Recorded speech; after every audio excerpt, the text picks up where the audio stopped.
I don't know what we can talk about in this nation without talking about white superiority, honestly. Who defines the meaning of God also defines the relationship between economy and God. African Americans spent $1.3 trillion last year, making us the 16th wealthiest nation in the world. Why have we not turned those riches into wealth to develop our community?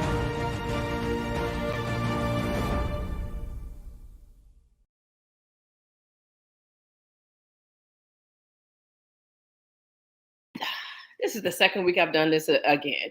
How is everybody doing today? I tell you, this little mute button just gets on my nerves. I hope that everyone is safe today. I hope everyone's feeling good. It's almost Friday. Whoever made up the song, thank God it's Friday. I'm glad they did because I'm going to play it right after tonight. I'm so excited for our next guest. I tell you, I love this guy right here.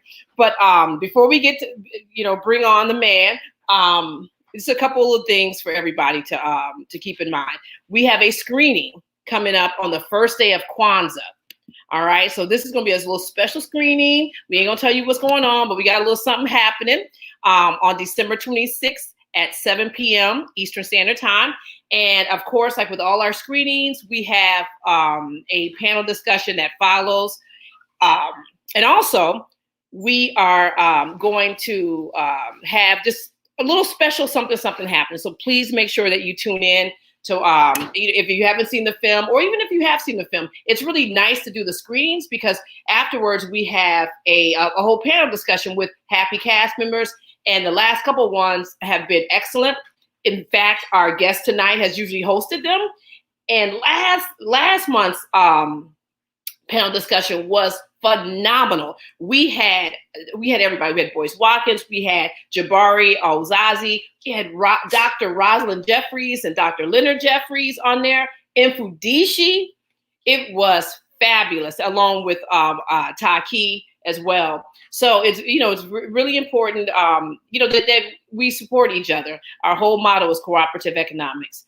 The other thing is, if you haven't signed up for the newsletter, let me tell you, it's very important. Just go to happyfilm.com, hit the button to get connected, put in your email address. We send out a newsletter every month.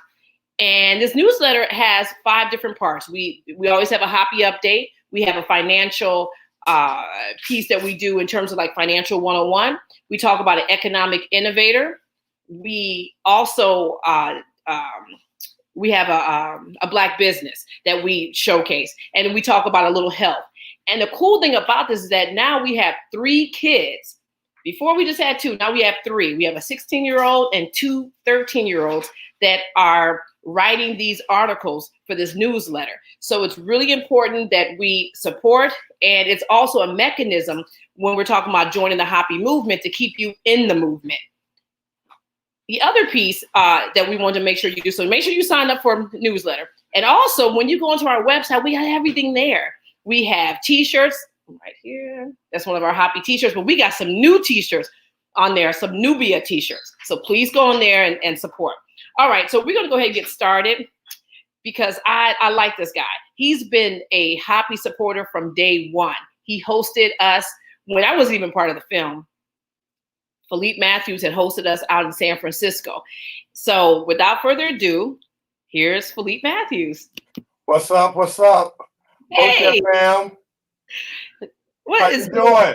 Good to see you again. Good to be with the fam. As always. Good to see you too. Absolutely. You're always looking good. You look like an African goddess right there. I'm just saying, you gotta come on. Old timers get up there. Girl, let me tell you how good you look. Boy, I'll tell you. You look like so-and-so when I was like, back in the day, when I came back from the war. This is how you look so good. I remember you when you was about yay high. Look at you now. Fully grown. Look at that. I'll tell you what. That's how good you look right there. Oh my God. Okay, not when you come back from the war. Y'all know Red Shock is cray-cray. So y'all just have to be with me. What's going on, family? I see everybody. Brian Bino, I see you out there. Michelle, I see my big brother, my little brother out there. Hunter, I see you. All right, I see Marcus and okay. All right, I see y'all out there. I tell you, you guys right here in the chat, You guys are on it. As soon as that button goes live, you guys are right in there. So that's what's up. So shout out to our chat room. That's what's up. And shout out to everybody. We're on a couple of pages today and on YouTube. So this is really cool. Wonderful, wonderful. Welcome. Yes. So, I remember you actually came on the show back in the summertime and you touched a little bit about what we're going to talk about tonight. And I just remember being intrigued. I was like, wow, because I never thought about trauma in this way. And so I want to just first start off just asking a simple question about just what is trauma? So trauma, by definition, is a deep-seated wound. Taking it further, though, that's not enough for us. The undergirth of that deep-seated wound is betrayal, rejection, abandon, and moral violation. And that is what has been embedded, imprinted into melanated bodies for probably over since they came out of the caves, but particularly within the last 500 years. But the entire Ma'afa has created a trauma in Africans and now African Americans that has never happened before in human history. And so that's why we are kind of in this process of running to stand still. We kind of feel stuck. We feel like that time is running out. We feel like we can never catch up, and all of that is a lie. But it's the trauma that is stunting our understanding of who we actually are and what we're actually able to accomplish and do. So, how did you even, because I feel like a lot of us experience trauma, but how did you even get into this? Like, what was it about this that, pulled you towards here? This. Yeah. Well, it was my own personal journey. I'm known for the quote, "Nothing is wrong with Black people. Mm-hmm. Something happened to Black people." I had to qualify that and I had to quantify that. As I remember reading Dr. Joy DeGruy's Post-Traumatic Slave Syndrome. That was my first time really getting it. I knew about trauma prior to, but I didn't know about that level of trauma. And then one of the goats of trauma is Resmaa Menakem, my grandmother's hands. When I worked with Resmaa and had him come on the platform, it gave me an understanding exactly what happened to us. And because I had studied so many of our elders, I had done so many interviews with psychologists, psychiatrists over the years, and theologians over the years, it became intuitive. The other person that I think I have to give a gratitude to is, of course, Professor Kaba Hiawatha Kamene, but Dr. Obadiah Shaka and Professor James Smalls, and Dr. Wade Nobles, and Nana, our ancestors, Nana Patricia Newton, yes. Rest in power, goddess, and Dr. Francis Cress Welsing, because they developed the framework. When I decided that I knew unequivocally nothing then was wrong with me, something happened to me, I needed to look at the frameworks and put them into a synthesis, which is the reason why I ended up going into ministry. I've had this information for the last 30 years, but I didn't put it out. And so when I saw the need in the community, after talking to Kaba and a few other elders, I went and got my bachelor's and then got my master's in metaphysical science and philosophy, and now working on my doctorate in the same field. Because I have a unique understanding of exactly what happened to us, how it happened, why it happened, and what we can do about it. And I looked at what are the spaces that are most needed for this information and message, and then which would be the most efficacious space to go into to deliver it. And so as a minister, I'm able to break down some barriers and walls and have a entry level into the community around the globe in the diaspora that I would not have been able to do if I had just been Brother Philippe on the talk show thing. You know what I'm saying? Yeah. So I wanted to have a level of authenticity, and I also wanted to be able to have a higher level of citation, of research, and I wanted it to be science-based, not self-esteem based. I didn't want to have to put 100 on 10. I didn't want to have to fluff people up. I wanted to come hard and raw and bring people exactly what's happening. I didn't see that in ministry. I didn't see that in non-denominational communities. I didn't see that in churches or virtual churches as I'm considered to be. And so I didn't know how it was going to land, Felicia. I didn't know how it was going to land in the community. I probably struggled putting this out, whether to do it or not, for probably about 5 years. And once I did it, it caught like wildfire. I mean, like I was joking with you in the green room. This week, my feet hurt so bad because Tuesday I was in London. Today I'm in New York, and tomorrow I'm in Africa with Dr. Tata. So my feet my bunions are killing me right now because I've just been running all over the world, getting this message out, right?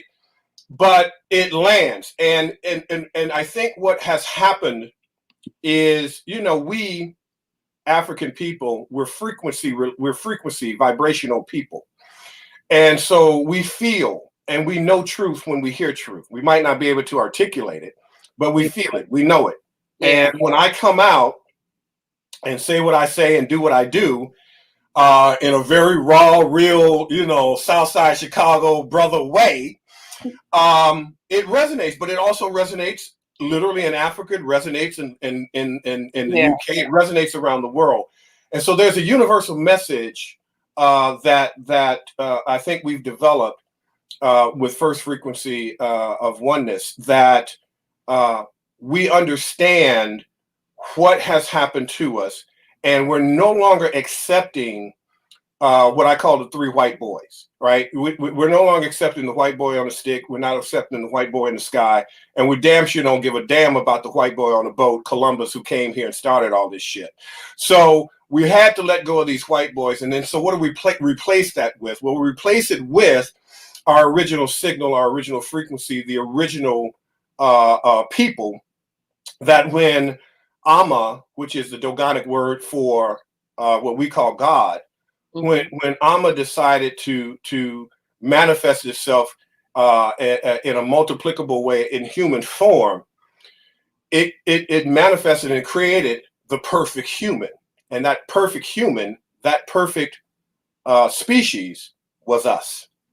And when I began to take a deep dive into all of our history, all of what we have done, that none of this would even be happening if it weren't for the fact that we were the first. And then when I hear other communities talking about, well, we're the chosen people. How the hell can you be chosen? You came in second. So this is what my message and mission is to the community. It's a hard message. It's an in-your-face message. It's completely unapologetic. And so if this is not for the Amu or Second Frequency or Europeans. This is not for good go along, get along Negroes who are locked into a particular religion or religious train of thought. Yeah. This is exclusively for the original people, and for this particular soil is really for ADOS. It's for the foundational African Americans on this soil, so that they can understand what happened to them, not just the historical part, but what was imprinted in their DNA, and then how to start moving that out. But what happened is Dr. Wade Nobles. I'm sorry, I'm answering your question. Let me shut up and go back to you, because I'm getting ready to go in lecture mode. I'm that's who I am. I will just go. So let me stop. Because you're the host, I'm used to, I'm not used to being on this side. No, because what you're saying, I'm just like, because first of all, this is a little side note. I've been, I always, on, I think on a couple of your social media platforms, you're like Rev Shock, right? And I just don't like Rev Shock. It never dawned on me that meant Reverend. That's number one. And then I was like, oh shit. I was like, that means Reverend. Okay. Right. Oh, that gives me a whole other legitimate, like when I'm looking at you, it's like I look at you a whole different way. I was like, oh, okay, that's Reverend. Okay. That's one thing. But the other piece is that I can marry you and I can bury you legally. Yeah. The other piece is that you have a certain lexicon of words that you use, and maybe not everyone. Well, anybody that's going to watch this that's not in the chat right now may not understand, but everybody in the chat knows your lexicon of words. But I just want you to kind of go over, because I know these are things you're going to use. You're going to use first frequency, amu, like all these words. Like, what do those words mean? So amu, I stole it proudly from Dr. Obadele Cambone, who came onto our platform, and he's an amazing linguist that lives in Ghana. Incredible teacher. And that was the word that the ancients used to refer to the European. And so now in my personal vernacular, I created a framework because I have been working with literally the greatest minds of our time. I've been working with Professor Kaba for 6 years. I've been working with Dr. Oba, Dr. Nzinga Dalila, all of the people that you know and have been on, Dr. Jeffries and Wade Nobles and Professor Smalls. And so I looked at all of their frameworks, and I ended up putting together a synthesis from Dr. Nana Newton, Cress Welsing's framework, color theory, and I put it all into because I come from this European non-denominational community called metaphysics, but I Africanized it and made it our own, for us, by us. And because we're vibrational people, and because in metaphysics we use terminology like frequency, vibration, radiation, that sort of stuff, I decided to call it frequencies. And so I just took a look. When I started studying and understanding false racial constructs, the creation and invention of quote unquote white people, and then when did we become Negroes, niggers, and niggas? All of those are false racial constructs, but it creates, when you're born into it, false self-concepts and identities. And so I realized we are not able to solve our problems within those false racial constructs and identities. And so I decided to manifest this process called first frequency, which is, of course, is us. And then second frequency is anything that comes after that, which would be the European or the Amu. And the Amu labeled us Negroes, which I call third frequency. And then we created, as a rebellion against being a Negro, we created the real nigga, which I call fourth frequency. And so when we look at this psychotic behavior, we're now trying to heal an effect with an effect with an effect, because we don't know the original cause. And so we have a code, a DNA code inside of us that the Creator gave us, that only us can occupy and access. But we don't know that because we've been taught to look for salvation on the outside of us, which turned us into the Negro. And in order to survive during Jim Crow, we had to comply with that. And so as a result, we turned ourselves inside out. We started worshiping this white boy on a stick, white boy in the sky, and lost our original connection to our original signal. And my job, my assignment, my goal is to remind us of that, and that these names, identities, false racial constructs that we call ourselves and call our children is the undergirth of our mental illness. We're not sick people. We're sick from being captured, corralled, and controlled by sick people.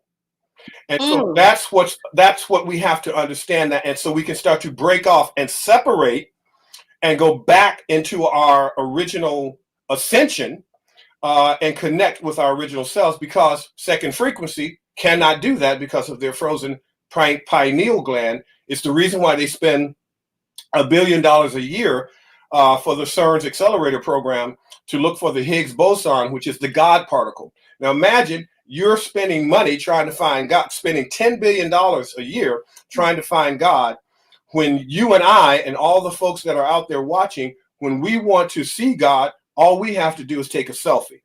And so this is the aspect that we don't know. And so I'm trying to get us all home. I'm just trying to get us all home, and get us on one frequency. And if we could do that one individual at a time, and then everybody's on that frequency, then we are able to take back our ownership. The second part of that, from the spiritual perspective, is that we then have to self-master our economics. Because if any of us have to get up and go and work in any shape, form, or fashion for a second frequency entity, corporation, or individual, we are still slaves. Oh, yeah. And so we have to get up out of that. Now, I was on Hidden Truth series, a program yesterday with Andrew Muhammad, and there was a brother on there, Dr. Andrew. That's my dude. Yeah. You know, something about going on a UK show, you know, you come off of there talking funny, you know. I just was like, oh yes, I was just on with Andrew. I was just in the UK. That's how I was too. Over the pond, old boy, and we just came on and we just shocked them. It was just absolutely, you know, say Lord Jamal calls me Shocktimus Prime, you know. So it was one of those crazy moments, you know.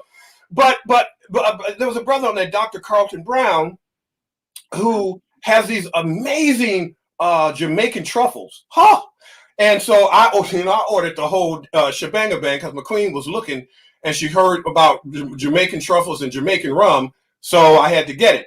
But what was interesting is when at the end of our talk, he's a multimillionaire, and he really got the concept. I said, "Look, dude, we have 1 billion melanated Africans on this planet. There is enough money within us for every one of us to be not just millionaires, but multimillionaires." Absolutely. And so as a result, my job, that's my part of this assignment, is to get us spiritually in alignment with our original frequency, and then put us back into our original HAPI alignment in economics, which is why I work with HAPI, because it's an understanding that we have to engage in what we call disruptive economics. And disruptive economics is what I call the affiliate marketing, social media marketing, internet marketing. I've been able to do this with Kaba. I used him as a guinea pig for the last 6 years.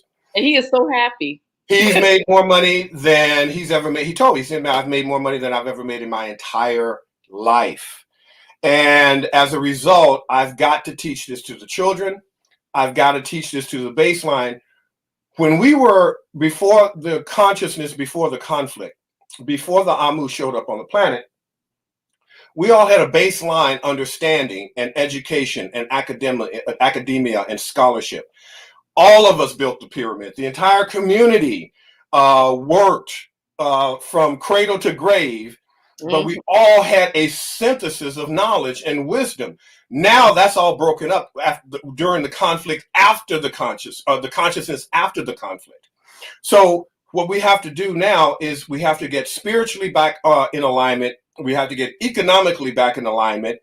Once we do that, this second frequency Amu has already many years ago, many years ago, thousands of years ago, began the process of what's called autogenocide, removing themselves from the planet.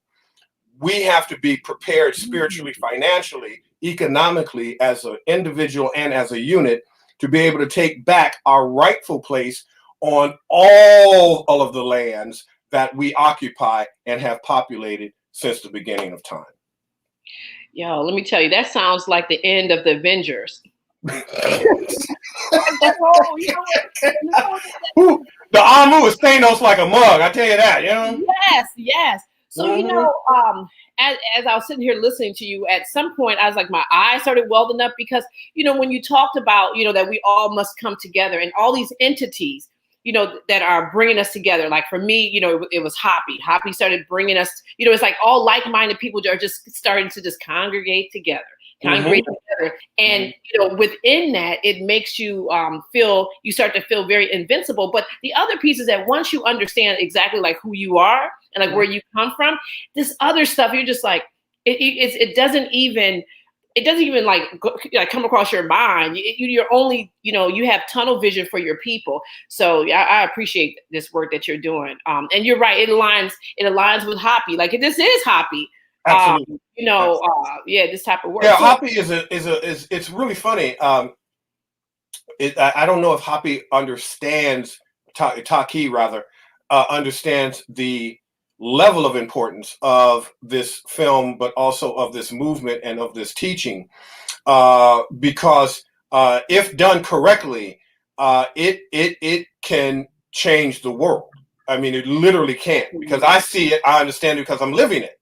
Yeah. So I know how to create wealth while you're sleeping and make money while you're sleeping.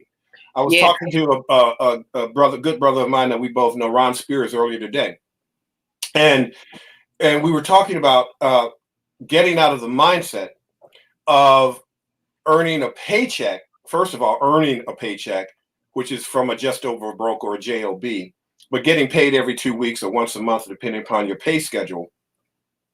We are supposed to not only make and earn income every day, we're supposed to earn and make income throughout the day. That is what we used to do. The bartering system was a trade system. We were economically making money every day, all day, and that was the system. That's HAPI. Professor James Smalls said that at the beginning of the film. Our ecology is our economy. Yes. We have that in place right now, but the family doesn't know how to take all of what they're doing with their social media and monetize it. They don't understand that we are the largest consumers and users of all social media platforms. We are it. There is no greater demographic other than the African in the entire world that uses Facebook more, Twitter, LinkedIn, whatever, YouTube, whatever the platform. We are it, but we're using it to share stories about cats, dogs, and TikTok and boo boo bam bam and all that. We're not making any money. We haven't monetized that what we're sharing. And so what we're teaching people how to do is how to monetize what you're already doing. And you're going to share HAPI, you're going to share books, you're going to share. Why aren't you getting the check for that? Why aren't you implying and applying the laws of Ma'at with that? Yeah. See, that's why, you're going to have to come back on, because we got to break this down. You got to come back on. But, and I just got here. No, I'm just messing with you. Yeah, because this whole idea of economics, it's also is not just about money, but it's also the economics of relationships. Like economics plays a role in everything that we do. It's a give and take, which is what HAPI teaches you. So we have to definitely. I think we have all the tools within us. We really do. We really do. I used to think that, well, we need to learn this, we need to learn that. Nope, it's already in us. So first frequency is not something you search for. First frequency is something you are. You're a god or a goddess having a Negro or nigga experience. Yeah, absolutely. And so you're a god or goddess having a false racial construct experience. And so once we understand that, we just that understanding, the thing about the brain is neurons that fire together, wire together. The more you hear it, you start to automatically break up the neural network of lack and limitation and insufficiency.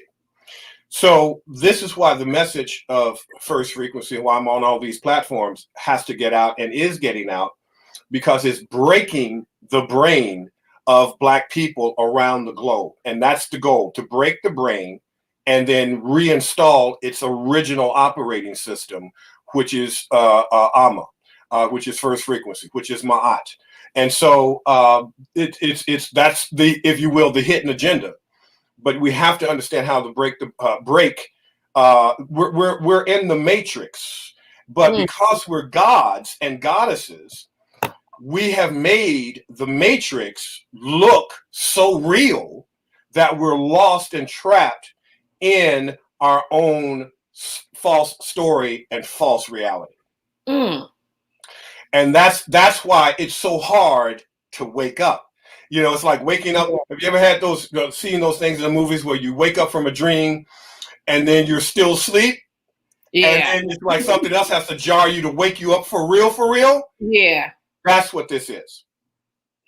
So, okay, so let's get to it in terms of this, of the trauma. So what, can you just explain to us, like, what are the different types of trauma? Mm-hmm.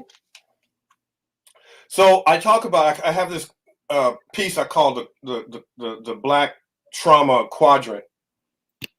And there are 4 traumas that I talk about. The first one is genetic trauma. Okay. So genetic trauma is where your PTSS is, your post-traumatic slave syndrome. It is called genetic memory.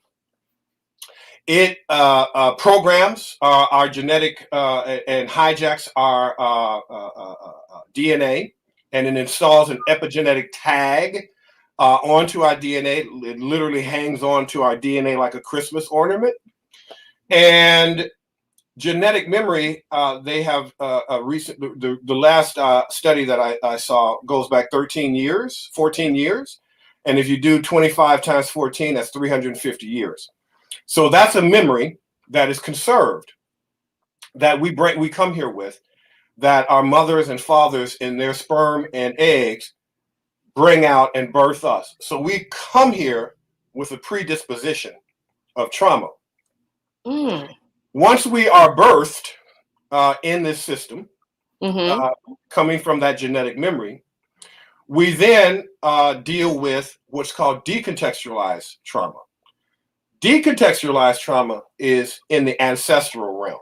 So now the decontextualized trauma goes all the way back to the beginning of the Ma'afa, when the Amu came out of the caves and decided, rather than go back into the archetype of the original human family, they decided to turn against us and then start these wars and we started fighting.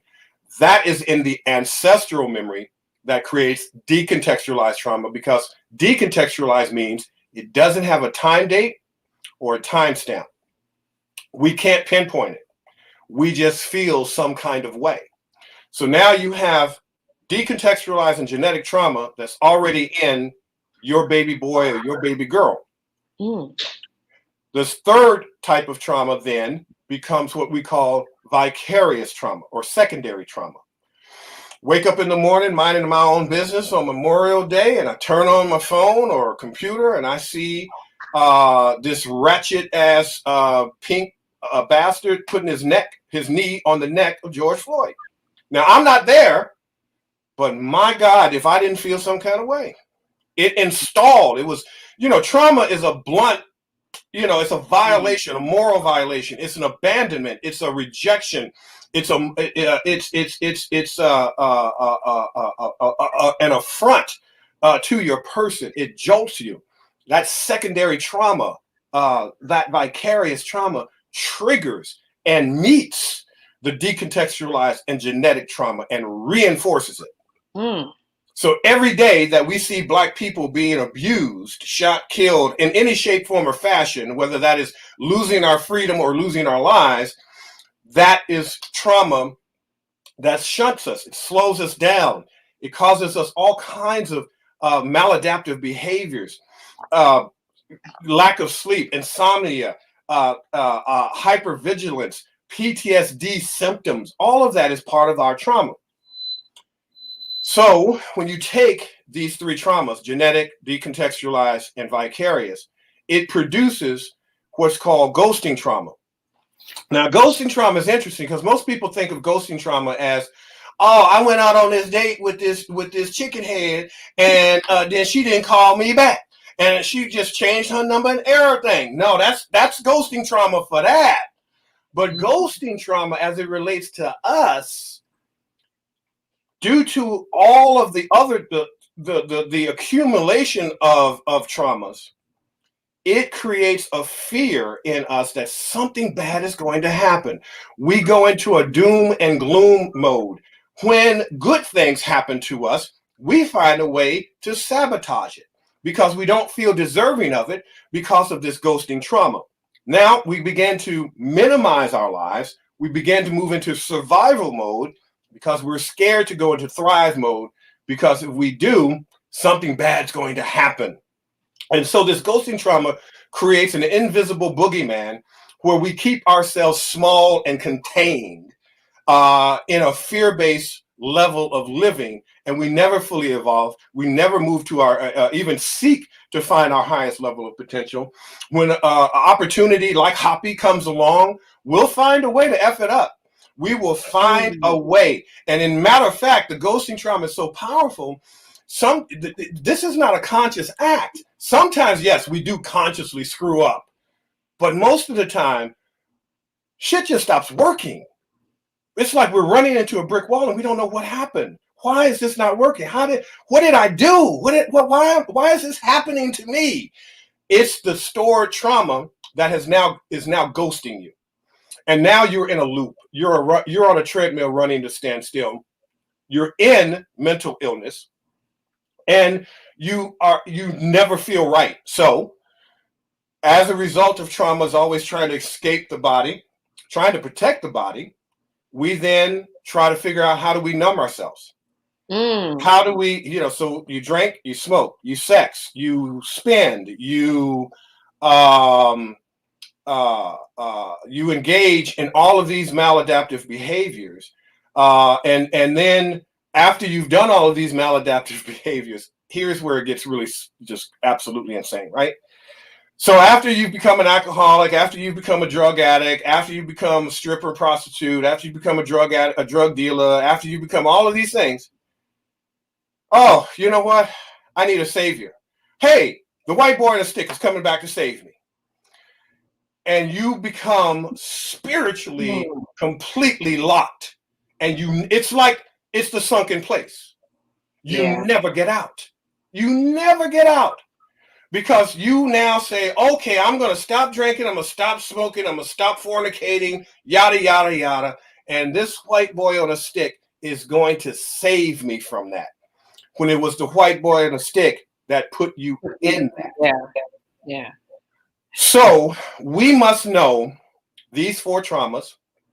We must know how they work and interact in our Black bodies, because it's a fingerprint. Each trauma, all of these traumas, are individualized per person. There's no manifestation of the trauma that is identical or alike. The only way to burn that plaque of deep-seated trauma and the ancestral realm trauma of decontextualized trauma, the genetic realm of genetic memory of epigenetics, the only way to do that is to move into our first frequency and recognize nothing is wrong with us. Something happened to us. But that ghosting trauma makes us feel like I'm evil, I'm wrong, I'm bad. Maybe I deserve to be shot by and killed by the police. Maybe I deserve to go to prison. Maybe I deserve to be a drug addict. Maybe I don't deserve shit. Maybe I ain't shit. Matter of fact, some people told me I wasn't shit. So this is the psychopathy and the sociopathy, and all of that is a lie. All of that is a lie. And my job and goal in my small part and role that I play in all of this is to wake us up from that. So what does this do to like our personality? So trauma, when you don't know how and when and where your trauma was installed, it mimics and acts like personality. Well, that's just the way Felicia's always been. She always does that when that happens. That's trauma. It hijacks your personality like a parasite. It takes over you. Give you an example. You and your king came here with certain proclivities of trauma. When you met, falling in love, dating, you're relieving each other of your trauma. You're suspending each other of your 4 traumas. That's why it feels so good to fall, because we have to be so hyper vigilant. We never give ourselves a chance to fall. So when we fall in love, because you got to fall in order to get into that love, right? It relieves us of our trauma when we're in that dating phase, when we're in that honeymoon phase, the dinners, the talks on the phone, the love making, the presence, the walking, the holding hands, all of that stuff is relieving temporarily, unfortunately, the trauma, or what we also call baggage, that we come here with. That first argument, go back and find that first argument where you had that disagreement and he saw something in you that he never saw. You saw something in him that you never saw, or he never saw. That's your trauma personalities and trauma bodies coming together for the first time. And if you don't understand that, you might not make it. And this is why we have such a problem in relationships, because it's not our true selves meeting each other. It's our trauma bodies are fighting against each other and canceling each other out. So wait, so does everyone, okay, so you said that, everyone has different varying degrees, of these traumas, but does everyone have trauma? I mean, every single one of us. There's no, because of what the Amu has done, because it's been going on for 5,000, whenever they came out the caves, that was when trauma was imprinted. You must understand that the original people never knew trauma. There was nothing to be traumatized about. We mastered heaven and earth. We mastered quantum physics. We mastered as above, so below. We mapped out the stars. We weren't afraid. We knew lions and tigers, and we knew all the snakes. We knew all the poison fruits, and we mastered everything. That's mastering humanity. What was there to be traumatized about? We were never violated. What violated us? Nothing. Nothing. That's first frequency. That's why we got to get back home spiritually. Now, watch this. So when the Amu comes, first of all, just seeing them was a traumatic event. Yeah. Because we had never seen anything like that before. Yeah, still seeing them as a traumatic event. No doubt. No doubt. I remember when I was a child, when I saw a Chinese person, I screamed because I never saw anybody with slanted eyes before. That shit scared the out of me. And I don't mean to make it, racial or something, but that scared the hell, because I never saw it before. So when they came out of the caves and we saw them for the first time, and then when they turned after thousands of years of kicking their asses and killing them off, because it was thousands of years. Don't think that this was just something where they just came out, kicked our ass, and that was, oh hell no.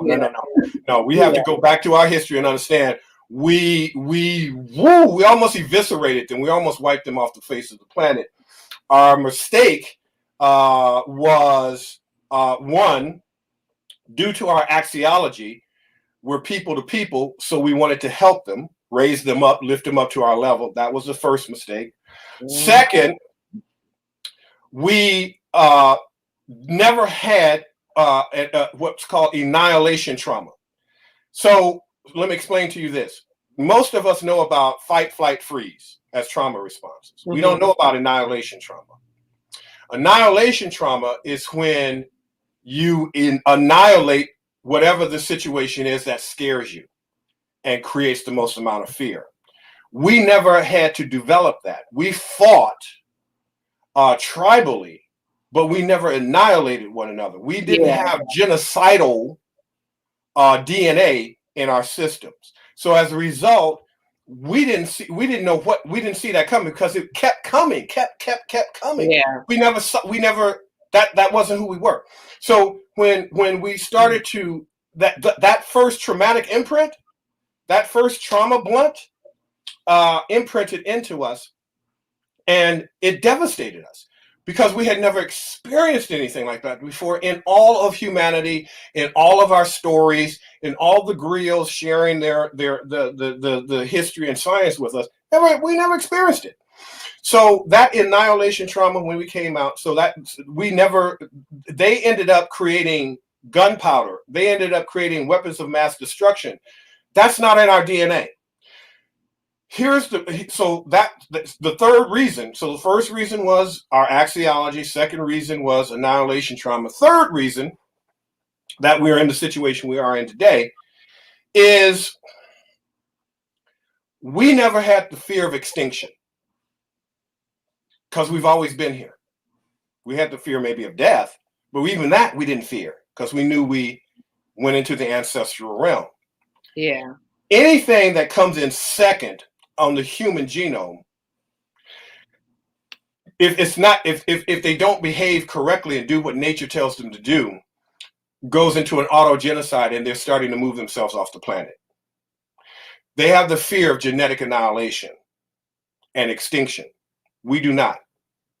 And so when you couple the fear of genetic annihilation, that we as a species could be wiped out and never return, when you have the fear of a population, an entire population that is recessively, that is genetically superior, and we're recessively genetic, if we mate with them, we also disappear.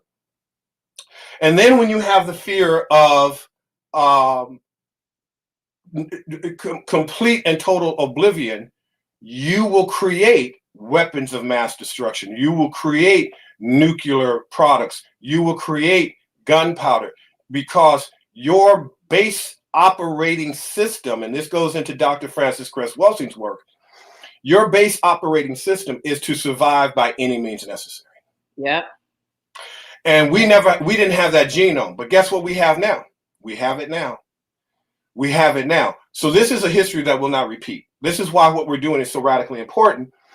People ask me all the time. Some of the guests and people in the audience come out and say, "Well, we're just sitting up, just talking about it. We're not doing anything." And I tell them, "Shut the hell up. Epigenetics. You don't have to be physically present to install epigenetic tags. You just have to watch HAPI. You just have to watch my show. You just have to watch Dr. Linda Jeffries. You just have to watch Taki. Being exposed to truth rewrites your code in your genome and alters your DNA. That's epigenetics. That is what Dr. Edwin Nichols refers to as axiology. Axiology is how the environment shapes our human values and what's most important. So people to people, person to person, the African.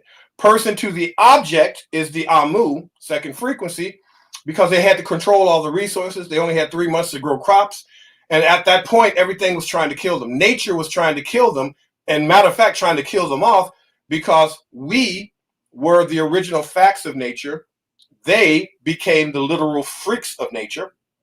And as a result, we had to look at, well, what do we do epigenetically, genetic memory-wise in the Ma'afa, so we don't have to go through this experience again? So there's positive and negatives to both sides of the coin. The positive is, we know the negatives. The positives are, we became the strongest, most vulnerable, most durable people to ever exist in human form and human history. Durable. I like that word, durable. Absolutely. As a result of that, we now have the epigenetic codes in our bodies that the next time this comes around, if there's another ice age, we will know not to allow them. We won't help them. We will destroy them because we will have a memory of what they did before. We never had a memory of this, Felicia. It was the first we didn't know it existed. We didn't even know this existed. Never existed before. Now we have a genetic memory. And watch this. The difference between us and the Amu. We suffer from genetic memory. They suffer from genetic recessivity. So memory can be changed, as Dr. Nichols says, in 1 generation. They have to literally die off, come back, die off. They have to die off. They cannot change. Damn. God, I'm so happy I'm first frequency. That's all. Hey, I wake up black every day. Say, "Woo! Look at my skin color." Yes, I'm still black. Thank you, Lord. Thank you. Yeah. You know, and it's interesting. Every time I see another black person, I'm even more happy to be black. It's something. It's such. But you have to know why. You see, it's not just being happy or happy about being black. We have to understand. Dr. Sebi tells us before we talk about melanin, we have to talk about carbon. Even though we use this Germanic word called God, that the Dogon refers to as Ama, if we want to use the word God, then we have to understand God first is African and God is black. And as a result of that, because everything, so watch this. And now I'm going ministerially with this, right? Well, let the people say amen. Doesn't it make sense that the creator, Ama, dark matter, dark energy, before there's light, in order to see light, darkness must be there first. So don't go towards the light, go towards the dark. They made us afraid of the dark. We're going back home because we were carried for 9 months in the dark. We came from the waters of none. We birthed through the waters of none. This is why the African female is God, is God and goddess. Ashe. But watch this.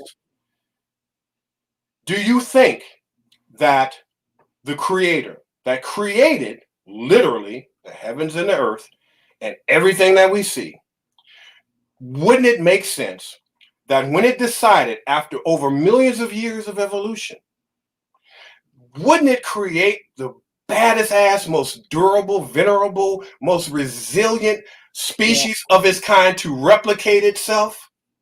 Yeah. Do you know who you are? Yeah. Do you really, really know who you are? So let me qualify that and quantify it. In America, there has never been any country in history that has created more laws to capture, corral, and control African people ever. That's how badass and powerful we are. They know. Yeah. They know. Yeah. And this is why when they see us, it triggers the annihilation trauma response. Yeah. Yeah, they can't take it. They cannot handle it. Yeah. When we see police shootings, when they get a debrief, why did you shoot 20 freaking times? Why did you empty the clip? I don't know. It's because there's a genetic annihilation trauma and the fear that they can never go back and be what they were, what we are originally. That's it. Put some stank on it, I tell you. Put a little funk on it. Put a little Rev Shock stank on that. You know, a little something. So now, with this trauma, is there like a difference between the trauma that's experienced, through men versus women, or is it still like your those 4 areas are different varying degrees? No, well, all of us experience those 4 traumas. There's not a black person born anywhere on this earth that has not went through and has not installed and come here with those 4 traumas. There are even others, but those are the main 4. So we all have them. So me and my goddess, when I started researching and putting all this together, we literally were able to map out every argument and disagreement we've ever had. We were able to go back and realize where it came from. It had nothing. We were blaming each other, and it wasn't about each other. It was about the trauma that we brought with it to the trauma personalities that were fighting together. So it's almost like, it's kind of almost like a video game, right? It's like you get this avatar. So your trauma is like your maladaptive avatar. And so the true people, it's like being in the Matrix. You're on the Nebuchadnezzar on the ship, but you're out here in a virtual reality fighting. But your true self is not out there. It's an avatar. Your personality, your trauma has hijacked your personality, and now it's acting as you, as your representative, and you never get out. This is why in that third and fourth frequency, as Negroes and niggas, we can't solve our problems in the same frequency that created the problem. Yeah. So if I'm in a false racial identity or a false racial construct and I'm acting out in my trauma, I can't solve my problem. So I blame you for it. You should have put the top down on the toilet. Why are you breathing so damn hard? Did you chewing so damn loud? What is it? We blame you see, and then if I can't blame you, I internalize it, blame myself. I start drinking, smoking, and numbing myself out. So I stop coming home so I don't have to deal with the pain of getting back into another argument with the goddess. Well, we of course wouldn't call her goddess. There's other terms. I would say no. If you're experiencing trauma, there's no way you call her. Right. She ain't goddess. She's something else. You know, he ain't God. He's something else. So this is what trauma does. When we understand this, oh my goodness. Yeah. Just some people right now, just even hearing it for the first time will alleviate, like, oh my gosh, Rev Shock is right. Nothing is wrong with me. Nothing is wrong with us. Something happened to us. Yeah. And we must label it and identify that.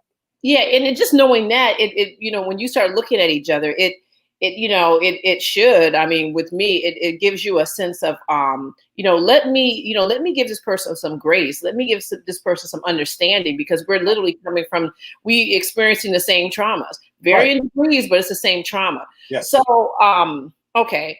I'm sick of the trauma. So what is it? No, I mean, because this is so true. And I keep, I'm trying to keep my head still, because I'm like, right. That means it's just like she ain't paying attention. I'm not like, because it's like it's a lot of, because we're the same. So I understand what you're saying. Absolutely. So what can we possibly do? Because this seems so monumental. Like, how do we start to even work on this? Yeah. So, real talk, true story. I'm sitting there interviewing Reverend. She should be. I'm sitting there interviewing Dr. Joy DeGruy for the first time on my show, and that was a 2.5-hour interview. After that, we talked for another 2 hours, and I asked her. I said, Dr. DeGruy, in the work that you do, how do you decompress? How do you debrief from being around white people 24/7? How do you do that? She says, I engage in what's called a whiteout. I wrote an entire book about this. It's called A Hidden Signal. So I wrote an entire piece on this, and I did the deep research. And so she goes on a boat. She likes to fish. She'll go out and find a lake. She'll go in the middle of the lake, phone off everything, and stay there for as long as she possibly can, and just debrief and just remove proximity. Now, that was her process. What I did not know at the time was there is a science known as racial battle fatigue. Dr. William A. Smith and Dr. Tommy J. Curry wrote the paper, peer-reviewed. And I presented this yesterday, as a matter of fact, on The Hidden Truth with Andrew Muhammad, where I listed there's a series of psychological symptoms and physical symptoms just being in proximity to them that makes us sick. We're not sick people. We're sick from being around sick people. Now, let's go back and let's go deeper into the science. My goddess is a nurse for 45 years. She told me about a concept in the medical community called secondary syndrome. Secondary syndrome is when medical students come down and start having the symptoms of the diseases in which they are studying. Yeah. Because we are constantly in proximity to whiteness, amu, racial battle fatigue, we get sick. Hypertension, diabetes, those are not normal in the human body. It is because, now, one of my brothers, Otieno Wawario on the continent, shout out to my brother in Nigeria. He's an engineer and a scientist. He mapped out that the AMU literally omits an actual virus. what we'll call a frequency, but it's an actual virus that causes submission and subjugation when anything that is melanated or of color comes in proximity to it. So now you got all this science. So you got racial battle fatigue, you got the virus process, which is the original virus. We ain't scared of COVID. F of COVID. COVID Yeah, ain't nothing. this. COVID is like, what? Okay. Yeah. And then we have secondary syndrome. So we now know, literally, factual data. This is not racist. This is not racism. This isn't even prejudice. This is science. That being around them all the time makes us sick and makes us submissive, because our entire process being around them was to serve them. And when you stop serving them, they get violent. So we go back to the invention of white people, Dr. Battlelore's work, that created white supremacy. Under white supremacy created white privilege. When white privilege is challenged, it creates white fragility, Dr. Robin DiAngelo. When white fragility is challenged, it creates white rage, Dr. Carol Anderson. And so now we get an understanding of when we reject them, we have to remove ourselves from them, because they are a frequency and a vibration that kills us. And this is not, when I launched this ministry, my spiritual mothers, Reverend Dr. Johnny Coleman, Reverend Dr. Helen Carey, they were teaching. It was a teaching ministry. They didn't even have Bibles in the church, because she just taught principles of quantum physics, literally, is what she was doing. And she came up during Jim Crow. She had a life-threatening illness, overcame that, and became a multi-millionaire in Jim Crow. And in the 70s, she launched this ministry. Before that, actually, in the 60s, she launched this ministry, and it changed the epigenetics of Black people in Chicago forever. I'm one of those persons. I was introduced to her at age 10. So this is in my DNA, which is why now it's coming out as it is coming out. This is science. I don't preach, I teach. I don't care about, I don't have to put 100 on 10. I don't have to get up there and shout, and I don't have to do all that. I just have to tell the truth. I just have to share the science. The science is so overwhelming. Yeah. That I don't need to embellish it. You see what I'm saying? I don't have to make up stories and stuff. I just have to bring the science to you. So your question is, well, what can we do about this?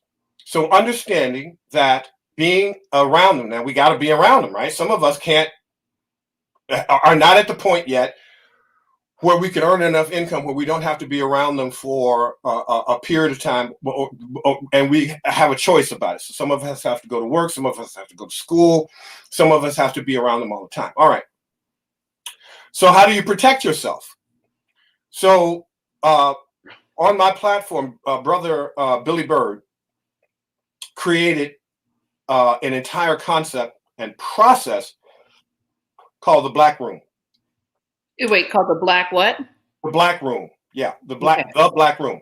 And so you can go to ourblackroom.com, ourblackroom.com, OUR, blackroom.com. Brother Billy Bird wrote an ebook and created an audio book on how to create a sacred space in your home that omits all light and white. Wow. This is why whites tell you to go towards the light.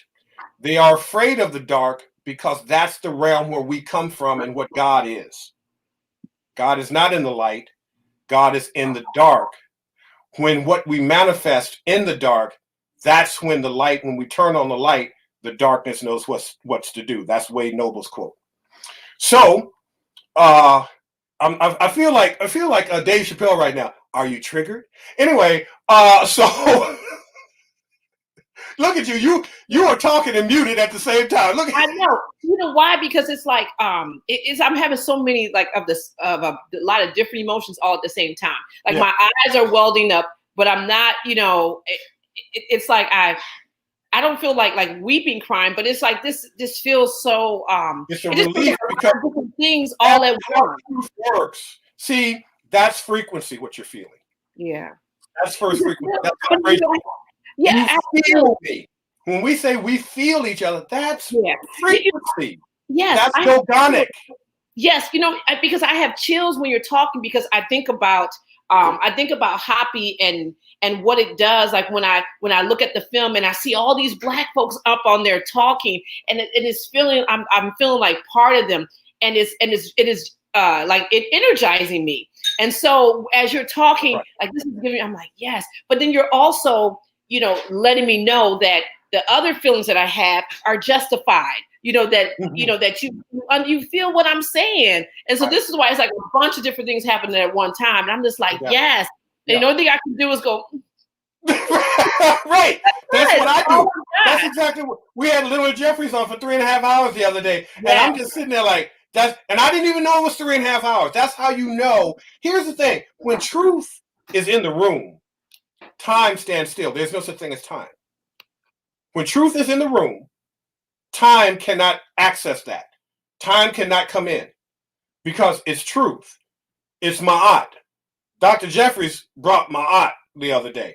We sitting there for 3.5 hours. I looked at the clock. I'm like, no, it's been 3.5 hours because time stands still. Time literally honors ma'at and says, no mas, ma'at, I yield to you. So you and the people out there are experiencing first frequency time. It's timeless. They can listen to it, hear it, feel it forever. That's how you know it's the truth. You can't articulate it, maybe, perhaps, but you feel it. Yeah. So this is why when I say I can qualify and quantify and bring you all the science, all the data, nothing's wrong with you. Something happened to you. Still happening, but now how do you shield and protect yourself from that happening? And then how do you usurp and remove, exorcise, excavate the plaque of trauma that has been built up from the cradle to whatever age you are now? So the Black Room does a few things. One, and there's a bunch of stuff you do in the Black Room and have in there and all that, but the most important things: no white images, or no white music. In other words, no European music, because the sound of a European is a tuning fork to keep us in the sunken place. So every time we hear their voice on the radio, in the music, on television, commercials, it reinforces the sunken place because their voice box is not a natural vibration or sound from the original people in Africa. So this Black Room is radically important. We have to understand the science behind this. And we're not prejudiced. I'm not saying I hate white people, because here's something else. I'm getting ready to do a whole sermon on this. The African body is incapable of feeling and manifesting actual hate. We're not capable of doing it. Now, let me qualify that, as I've been qualifying everything else, because people say, well, I know somebody, I can't stand that some bitch. I did it. No, you just don't like them, but you're not capable of hate because you were made in Ma'at. Because you have that original frequency and DNA of everything being accessible to you. You never went without, ever went without. You were rich. You were wealthy. You had everything you could ever imagine. Hate could not be installed. So I looked at what happened to the Amu in the Ice Age and how hate was genetically installed in them. You have to, and I qualified this with Dr. Luann Brizendine about 4 or 5 years ago on my show. I asked her, she's a neuropsychologist and scientist, neuroscientist out here in San Francisco. She wrote a book called The Male Brain and the Female Brain, bestseller worldwide. I asked her the question. I said, Dr. Brizendine, can hate be hardwired in the brain?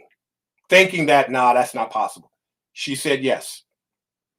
She says hate can be hardwired in the brain when you're born into the socialization of hate.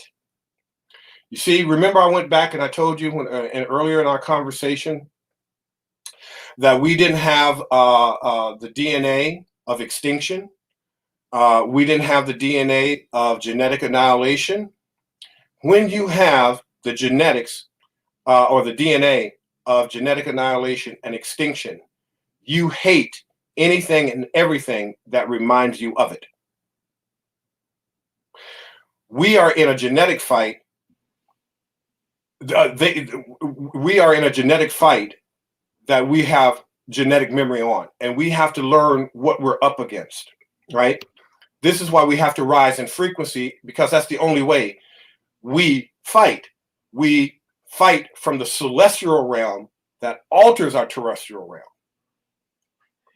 because hate is hardwired in them. Now, let me go back, let me go deeper and qualify that even more, so people won't think this is hyperbolous and I'm putting 100 on 10. Well, I don't think anybody thinks that. Okay, I'm just making, I just like to do that every now and again because I like to mess with people, because Rev Shock, I'm humble, but I know my science. I'm dealing with people's lives here, seriously. Yeah. And so I can't come here with some BS. Yeah. This, you know what I'm saying? I can't. Well, absolutely. No. Because first of all, Kaba would kill me. That's the first thing that I know, because he loves me to pieces and he loves me enough to kill my ass, and he can. So, in qualifying this, when we look at trauma and we look at what trauma has done to us, shouldn't we be the ones genocide? Shouldn't we be the ones doing Jim Crow to somebody? Shouldn't we be the ones doing mass shootings and killing up children and shooting up schools? Shouldn't we be the ones that shooting up churches and stuff and all of that? All the trauma that we've experienced? Yeah. Shouldn't we be the ones that try to figure out how to set up laws to capture, corral, and control a group of people? Shouldn't we be the ones that set up black codes and redlining? Shouldn't we be the ones to label and create false racial constructs? Shouldn't we be them with all the trauma that we have ascertained and underwent? That's the clue that we are incapable of true hate, because we come from Ma'at, because we come from God. We are the closest to the Creator because the Creator created us first. Anything that is birthed outside of the first moves itself off of the planet and they haven't been on the planet long enough to evolve out of hate back into Ma'at or love. The problem is they will and have ran out of time, so they're not going to be able to reach back and become Ma'at. They're not, because they are in an auto-genocidal, auto-genocidal. They're moving themselves off of the planet. So we're not capable of hate, but they are hardwired. They are hardwired. When you look at, I don't care if I'm going to catch COVID. I'm going to march. I'm going to protest for my First Amendment rights. I'm going to have my gun out. I'm going to go to Trump rallies. I don't care. I don't want them niggers back in that White House. This is, you look at these people and say, how you're looking at genetics. Yeah. You got to look at it from a genetic understanding. Yeah. If you're trying to look at it and make sense of it, you're going to lose your damn mind too. No, and you're just going to spend half your time. You can't make sense of it because it's not, like you said, it's not even in us. So, one of the things you were saying is this. I like this. It's black. ourblackroom.com. Yeah. I mean, everything you're saying makes sense. I know that. So also with that, I created what's called a portable black room because some of us don't have a room where we could create it. So what I do is I have these noise canceling headphones. And where is it? And I have, hold on, just to show you this is real. I ain't, Well, you know what's interesting. And I have a blindfold. And I put my blindfold on with my noise canceling headphones. Guess where I'm at? I'm in the waters of none. So anywhere I am, I can go and I can go back home. I can go back from where I came. I can go and rest in peace without having to transition. I can go and I can get restored, re-energized, refortified, that if I have to go back out here, no problem. Give me 5 minutes. I'll be right back. Because just like Clark Kent goes into the telephone booth, Black people are super sapiens. We go back into the black room and we come out and we fly. Yeah. So, oh God, okay, I was just thinking, this is why, when people are like, oh, I just want him to be my peace. I just want her to be my peace. But imagine if both people, man and woman, understood this in a relationship. And then when they come home, it's just like, I already know what you've gone through. It's like, but then it's like, but you're not going to allow, or, because I feel like G.I. Joe, like once you, what is it, the little G.I. Joe phrase? Now you know, and no one is half the battle. So now that you understand that we are, affected by trauma, and everyone is affected by trauma, okay? Mm-hmm. Different varying degrees, but everyone is affected. But now that you know that you're affected by trauma, when you are dealing with somebody, and even, giving yourself grace, but when you're in a relationship and you're dealing with somebody, you are going to make sure that you are creating, this space that is truly peaceful, it doesn't include the amu, that doesn't include like all these things, and you have to wash yourself and cleanse yourself. You asked me in the green room, what are some of the solutions? Yesterday when I was in the UK, I said, you have to treat the amu and use the same CDC guidelines as they use for COVID. You need to keep your distance at least 10 feet or more. Yeah. You need to wash your spiritual hands using the 42 declarations of Ma'at. Yeah. And having an altar. And having an altar in your black room.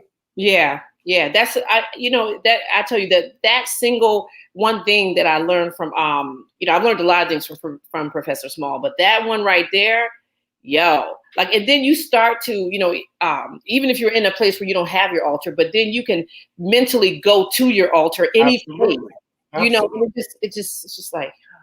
Absolutely. 100%. 100%. Yeah. I know you said you were going to open it up for Q&A. I don't know if you got any more questions, but I'm ready. I'm ready for the family. Bring it. If you have questions, please put them in the chat so we can get those up. And just in just a little break right here. We now have super chat on our YouTube page. So please, if you can donate some money to our cause here, because we are working tirelessly, trying to, make sure we bring people like Philippe Matthews out on here. We need to get Kaba. You got to talk to Kaba. We had Kaba before, but Kaba will come back. In 45 minutes. Oh, you guys are like superstars. He got to come back now, Absolutely. But we have a screening. Yes, we have a screening coming up December 26th at 7 p.m. And it's the first day of Kwanzaa, which is the first day of Kwanzaa. Kwanzaa is Umoja, which means unity, which means us coming together. And what better way is to spend it with us watching HAPI and learning some more principles and just knowing how we can just do this thing. And the other thing, please go onto our website, hapifilm.com, and get and sign up for the newsletter. Get some, check out our merchandise. I have some on right here. I dog you and Taki out all the time. I usually do it in the moderation, but the family don't know about that publicly. So I'm going to talk about y'all. I ain't got my t-shirt yet. All these years I've been rocking with HAPI. I ain't got a cap, keychain, mug, coffee mug. I ain't got nothing. I'm going Little Richard on this. I am the originator and the emancipator, and I have not gotten anything from HAPI. Woo! Anyway, you the whole thing. I was like, let me just get your size. She was like, I don't want to get my. I told you my size. My size is big as hell. So what you need to do is you need to send me about 4 t-shirts, or have somebody sew all of those 4 t-shirts together, and then I'll be rocking some HAPI. That's all I'm saying. There it is. We got other stuff in the merchandise store too. You can get some DVDs, and that's the other thing. If you guys don't want to even wait for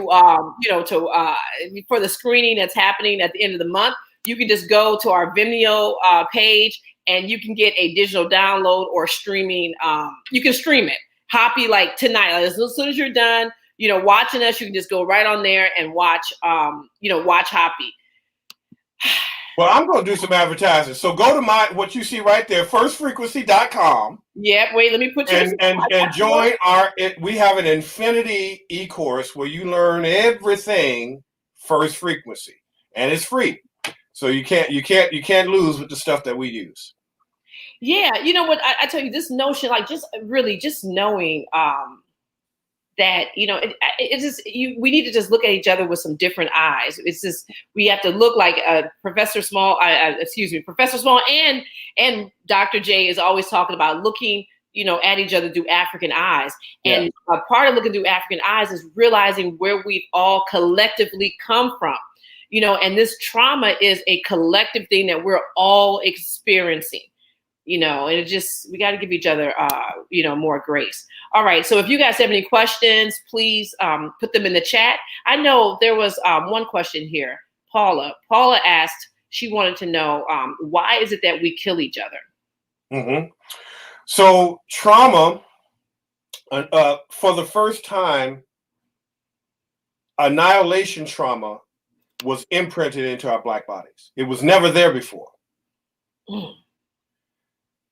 When we experienced annihilation trauma, where they took us, beat us, killed us, raped our children while we were in the dungeons below, listening to our mothers, our daughters, our nieces, our babies being raped in the church above, just how sick these Amu are. And by the way, somebody asked how to spell Amu. It's AAU MU. So I'm sorry, AAMU, Amu. AAMU. Yeah. And so the reason that we turn against ourselves is because two things. One, we have experienced annihilation trauma, and now we know how to annihilate each other. But two, because we are Ma'at, we choose not to annihilate them because that would be genocidal, and that's not in our DNA code. So that's why we turn inside, and inside means turning inside against our own people. But there is a scientific understanding for this, and it's a way for us to preserve the Ma'athian code, that we will not genocide people. We just won't do that. Now we'll kill each other, but it's in proximity, and it's not on a genocidal level. It's just in approximation situation, depending upon what city that we were birthed in, that we were captured and corralled in. Due to redlining, we got crunched in and squished into this one small area called Brooklyn, called the Bronx, called Chicago, called whatever, that we couldn't get out because they literally built freeways and highways and created the infrastructure of the city so that we could not access the white community. And so it caused us to implode within our trauma, to implode within our own community. Yeah. That's why I remember when the sniper was happening, right? Mm-hmm. And, I never thought in a million years that was an African person that, that was doing it, because I felt like, it's just like what you were saying. We're not sick people. We're sick from being around sick people. So when we see ourselves acting up and acting out like them, that's what happens. Yeah, it's not. That's what it looks like. Yeah, it's not us. Okay, here's one. Are you talking about letting your aura generate an electromagnetic shield? Pretty much, you already have it. It's just once you understand first frequency, it just becomes stronger. So absolutely, yes. Yeah. Okay. Okay, here's one. If you are afraid of being annihilated, why have they shaped the world so that the environment and everything in the world is going to harm everyone? Absolutely. So as a result of this annihilation trauma and being from the ice, they became the antithesis of nature. We are in harmony with nature, They are opposite, in opposition to nature. This is why they're talking about killing a virus. You can't kill a freaking virus. You can't. This is why people say, well, we got to fight racism. You can't fight racism. You have to circumvent it. You have to rise above it.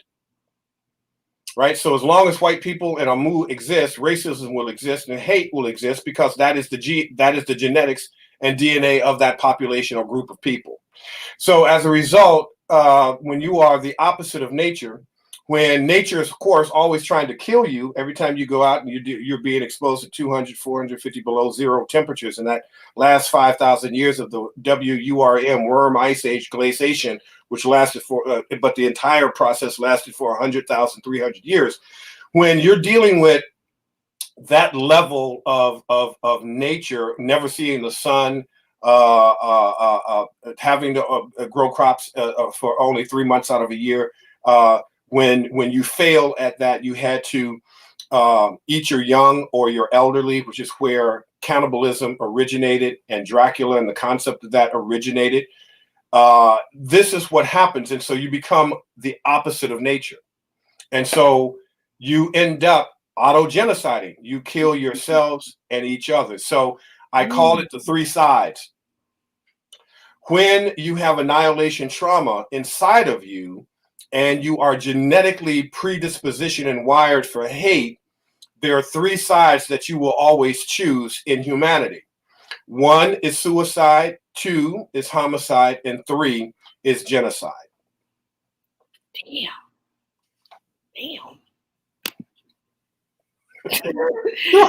You make me feel good. I need to put you up on a dresser or something. Wake up every morning. Hey, Felicia, thanks for making me feel so great. The self-esteem is just wonderful. No, because I'm telling you, what you're doing is giving us the language, for how we're already feeling and things that we're already thinking. I just remember my grandfather, God rest his soul. I tell you, may he rest in power. I remember him talking about coming in, and he's like, I gotta wash the white folks off. And I was young. I didn't know what that meant. I was like, I didn't see any white people around him, but he would always talk about that. And so these are things that we have been talking about for years. We just didn't understand the meanings of them. So this is why it's really nice having this conversation with you, because you are giving us, not only the language, but the science behind it. Absolutely. Yeah. Thank you. Here you go. Here's Nyadak. Nyadak? That's nice. Nice name. Will racism ever go away towards or to the African diaspora in the world, as people are finding out the truth through education? Yes and no. As long as the Amu exists, racism will exist, whiteness will exist, white privilege will exist, white fragility will exist, white rage will exist. But they're dying off, and they were already on a birth dearth prior to COVID, overdosing in meth, because the world was turning black. More white people committed suicide during the Obama administration than any other presidency. And so now during COVID, because they're not able to economically feel viable, worthy, necessary, and that they matter, the suicide rate of the Amu has skyrocketed. Japan is in a situation where they're going to be completely wiped off the face of the map. There's not enough of them to be able to birth into and continue that country. So that country will be taken, that it will be taken over by whatever forces will happen, because they're dying off and they can't regenerate. What I saw a CNN report where a lady she attempted to commit suicide 4 times. So they and a matter of fact, if you can go online right now, just do a search on Google. Research, go on Google and ask Google, list the top countries so that commit suicide. You will find it's Europe and Asia. Wow. They're the highest suicide rates. Wow. So that being said, to answer the brother's question, yes, because they're dying off, and so yes, in the diaspora we'll be fine. Yeah. Okay. I don't think there's any more questions in the chat, because everybody's just sitting here thinking like, okay. This is one of them thinking shows. It's like getting better and better in terms of just you just having to think with something. But our goal is to really create Black unity, just create these, to create a Black world in which we can all be thriving and just not trying to survive. Jay-Z said it, all Black everything. Yep, all Black everything. Yes. And here's the thing, that's what's natural. That's natural. That's the natural order. Yeah. That's the natural order. That's why we feel some kind of way when we walk in the room as all Black people. Yeah. We feel safe. Like, we might not even like the person, but they Black. They one of us. You know what I mean? Yep, we can let our hair down. Well, absolutely. What you said about hair? What was that?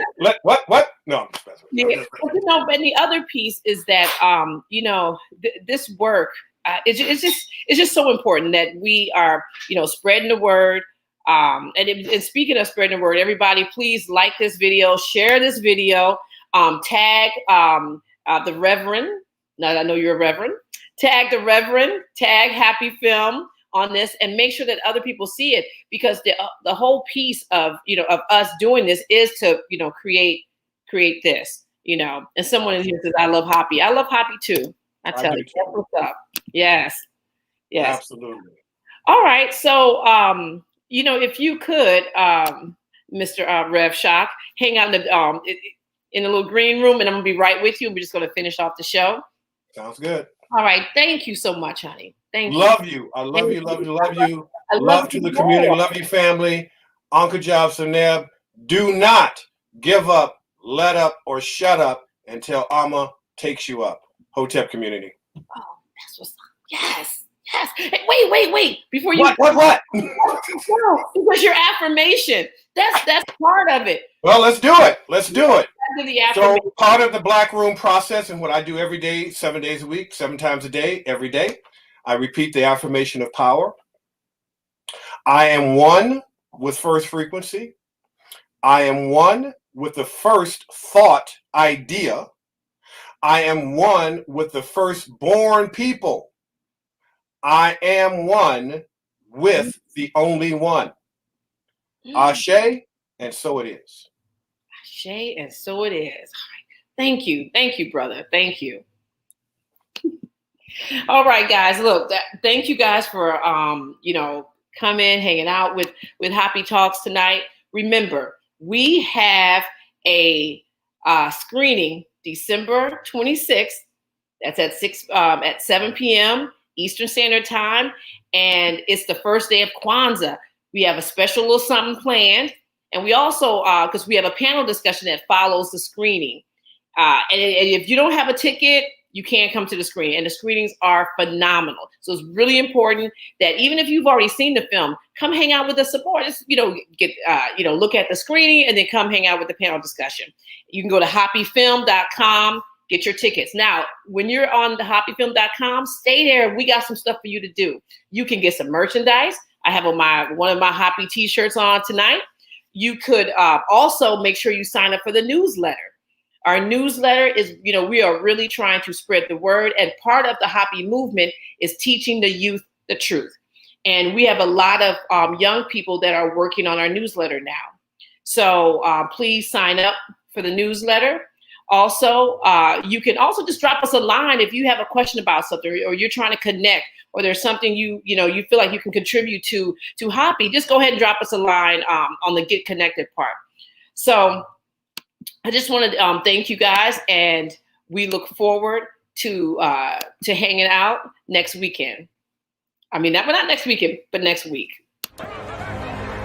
I don't know what we can talk about in this nation without talking about white superiority, honestly. Who defines the meaning of God also defines the relationship between economy and God. African Americans spent $1.3 trillion last year, making us the 16th wealthiest nation in the world. Why have we not turned those riches into wealth to develop our community?